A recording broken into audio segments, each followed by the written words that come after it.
Hello and greetings, my friends. Welcome back to another What's for Dinner video. I have 4 recipes to share with you guys, so let's get into it. Our very first recipe is an Instant Pot Salisbury steak with mushroom gravy. It is absolutely amazing, and I love that I can do it in my Instant Pot. I remember when I was little, I would love to eat, because my mom would buy them, is the frozen dinner Salisbury steak. I think it was the Banquet brand, if I remember correctly.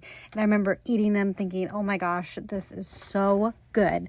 And I would request them all the time, but guys, this is 1000% better, 100% healthier, and it doesn't take long to make. It takes maybe like 30-ish minutes or so to make this. The only hard part is you're gonna have to do this in batches. So when you go to brown your patties, you're probably only gonna be able to fit 3, maybe 4, depending on the size of your Instant Pot, in the bottom to brown both sides. And you're gonna just have to remove them to a clean plate and then brown the rest of them.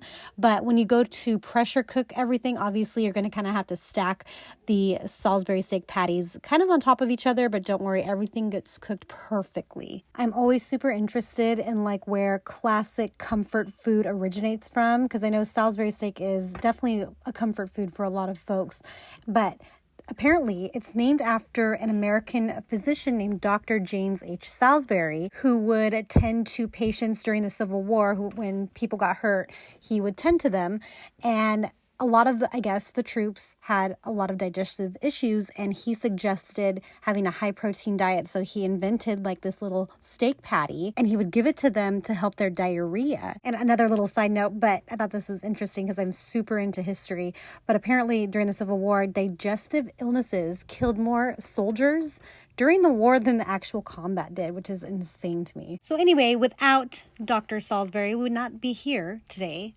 having Salisbury steak for dinner. And also what's really cool too, in his original recipe, along with using Worcestershire sauce, he also would use horseradish sauce. That would actually be so good. So I'm thinking about maybe just giving that a try next time. It would bring like a lovely like tanginess to it, zestiness, a little heat. So I'm gonna try that. But I'm sure Dr. Salisbury would not approve of the mashed potatoes that go along generally with Salisbury steak. I do think some people enjoy it with like buttered egg noodles. Let me know if you, first of all, if you enjoy Salisbury steak. And second, what do you eat your Salisbury steak with?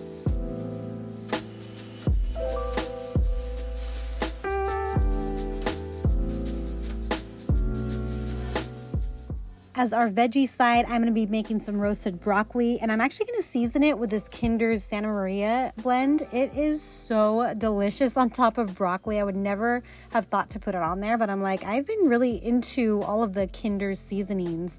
And so I've been trying all of them basically on our different vegetables that we usually have. But this one, honestly, is probably my favorite one by far. So if you have a Santa Maria blend laying around your house, give it a try on the broccoli. It's really, really good roasted like that. So you can see here the Salisbury steak is already cooked. Now you are going to have to make a little cornstarch slurry just to thicken up your gravy as much as you like, or maybe you like more of a thinner sauce. Then you'll probably just enjoy it as is, but we like it thicker. So you're going to do that, and then you're just going to serve it over whatever you like to have. We love mashed potatoes. I buy a really large bag either from Costco or Aldi or somewhere, and I will make a ton of different meals out of that potato. So of course mashed potatoes is going to be on our menu.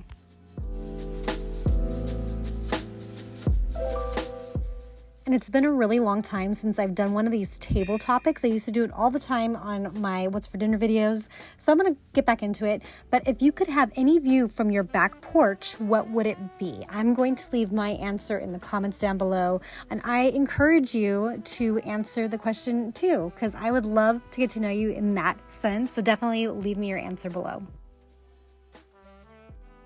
This next recipe is a chicken bacon ranch bake. This is probably recommended for those nights where you have absolutely no time to do anything than to whip up something within 5 minutes and stick it in the oven. This is so easy, super delicious, and uses a lot of ingredients that you probably already have in your fridge. Now, the only difficult part in this is probably just the bacon. So if you happen to buy pre-made bacon, this will work out well for you, or you could just omit the bacon completely, but having the bacon in there gives it a really nice crunchy texture. Plus, I am using the bacon fat to fry up my Brussels sprouts. So honestly, it was just like a win-win for me. Now I am using 3 chicken breasts here, but really this makes probably 4, and I should have probably made 4 chicken breasts. So definitely use 4 if you plan on making this. And this creamy sauce is like a ranch sauce essentially, because I put some ranch powder in here. It is so divine, like really so good. Now you can serve this over any type of like pasta if you'd like. You can do mashed potatoes or rice. I actually just served it as is. I didn't add any type of carb to it. We just had this with our side of veggies, and everyone was very happy with it.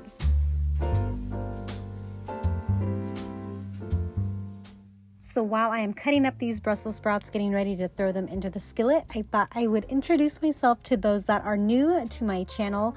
My name is Alicia. We are a family of 5. I have an 11-year-old boy, an 8-year-old boy, and an almost 4-year-old girl. I've been married to my husband, Dan, for almost 18 years.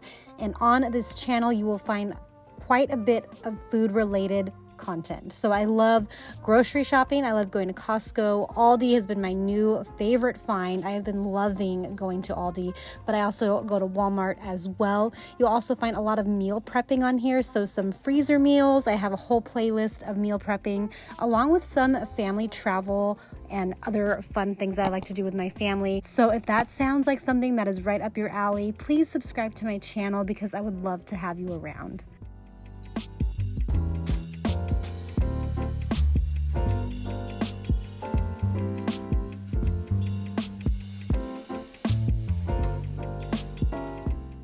So this next dinner idea is actually inspired from all of you guys. So thank you so much. So on a past Aldi video, I had picked up some discounted pork.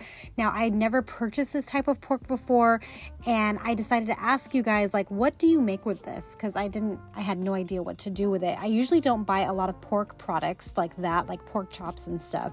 And you guys came through in the comments section, and pretty much most of you guys suggested making pulled pork sandwiches. Now, I actually have my own pulled pork sandwich recipe on my blog, and generally I use pork shoulder to make that. So I had no idea that this is another type of pork that you could use to make that with.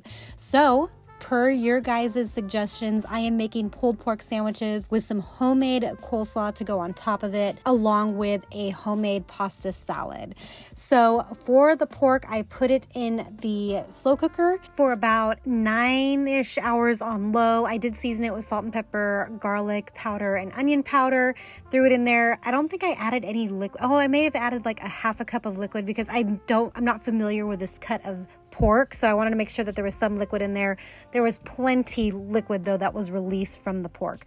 So what I ended up doing was draining off as much of the liquid as I could. I did want to keep some of it in there, but just like for the moisture of the meat, but wanted to get rid of most of it. And then I am going to drizzle on just a little bit of that Kansas City barbecue sauce. Oh my gosh, so good. I just put a little bit on there because I know my husband doesn't love a lot of overly sauced meats like that. So I just put a little bit, and then if anybody else wanted some additional barbecue sauce, they could just add that on their sandwich later. But this ended up being such a huge hit with my kids. I did get the Hawaiian rolls from a Walmart Plus delivery because I do still have my Walmart Plus option, because it's honestly just so nice to be able to order what I want if I need it like that day and just have it delivered to my door. Like, it's just so nice.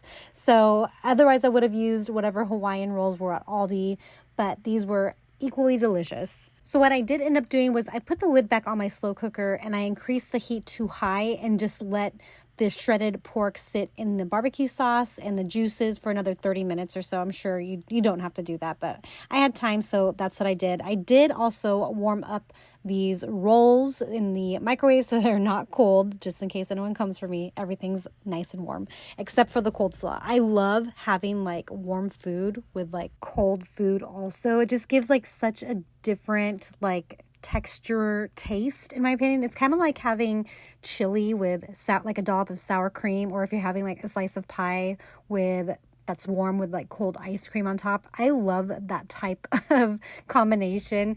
I don't know if you guys are the same way, let me know, but I think it tastes delicious like this. And it's been quite a while since I've made a cold pasta salad. That I will share in a future video, so please subscribe if you're not already. That will be coming out in the next couple weeks.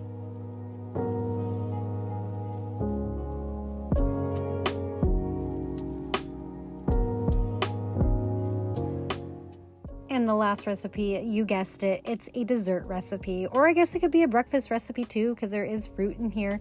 But this is my classic Blackberry Cobbler. So we do have a blackberry bush in our backyard that has been producing for us for, I believe, 4 years now, and it produces quite a bit, and they're always super sweet and juicy.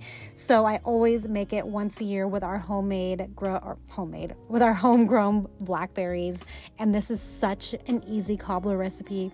Uses very minimal ingredients and comes together very fast. And I generally only make it once a year during the summer with our blackberries. And so it kind of is more of like a special recipe to us, because we know we're not going to have it very often, but we also know it was created by fruit that we were able to grow. So I don't have much of a green thumb. I try every year to grow things. We have a wonderful harvest of cucumbers though, and cherry tomatoes are growing very well in my backyard. So I am actually happy with what I'm able to grow, because I've come quite a long way from back in the day not being able to grow anything. So I'm thankful that I'm able to grow what I can.